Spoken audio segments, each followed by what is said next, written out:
Means Peter McGuire, the CEO at Exim Australia, is with us to talk about that.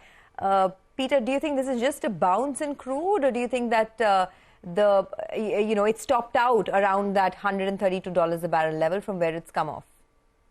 Well, good morning. I think a couple of things. First off, that we had such a massive move. If you think what we put our minds back to Monday, Tuesday, and Wednesday, and all of the unknowns coming into play, taking it to 139 for Brent, and that big washout overnight in New York, which I think really hit everyone between the eyes.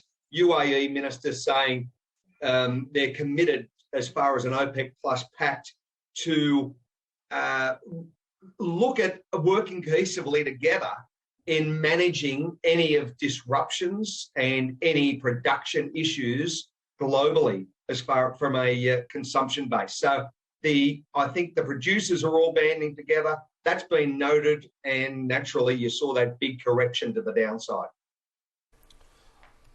Peter, sort of assimilating everything that is going on, including what you said, right? Producers coming together, saying, well, they want to work together. What's the trajectory of oil going to be? Your best bet over, in the near term, next week, 2 weeks. What's your sense? Well, I think, Prashant, it's no guarantee that it's going to stay at these sort of levels. It could have been dramatically sold off. It could have been done naturally with the paper market and futures and options traders. So I would say that I wouldn't be surprised to see it bounce back up to the upside. I can't give you an actual number, what it'll hit, but I think it's going to be extremely volatile over the next couple of days, leading up to a week. A lot of things have actually got to work to get for the market to feel relieved. And I'm not necessarily thinking that it is relieved. When you see big sell-offs like this, it's not unusual to see the market ratchet back up a couple of dollars. And over the next 2 to 3 trading sessions, I am expecting volatile times ahead. Volatile times ahead in the next 2 to 3 trading sessions, but do you have any kind of target that you're working with? I know it's difficult at the moment because there's a lot of premium attached to the current Russia-Ukraine situation, and there's no de-escalation just yet. But any kind of targets that you're working with? Well, I think the issue where I've got to put my mind back to also is Zelenskiy and what his thoughts are. So if we see that all of that war premium is stripped out of the market, then you're going to be looking at $85, $90 crude.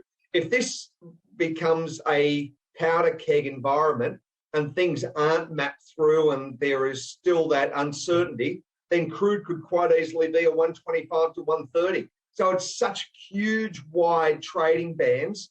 And I think that's where traders are looking at going, well, it's a minute-to-minute proposition. The news is coming forward. I've got to take on board the technical analysis, and then traders are looking at what opportunities present themselves, long or short.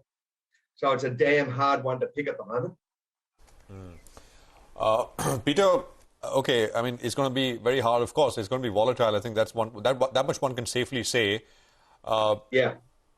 But do you imagine, even if, for example, the Russia-Ukraine thing, there's a meeting today in Turkey, and there is some sort of more signs of de-escalation, etc. Yes. Prices over the next couple of months now, sort of extending the timeline a little bit, prices will be skewed to the downside, or you think things will still remain pretty tight and may settle slightly higher from where we are?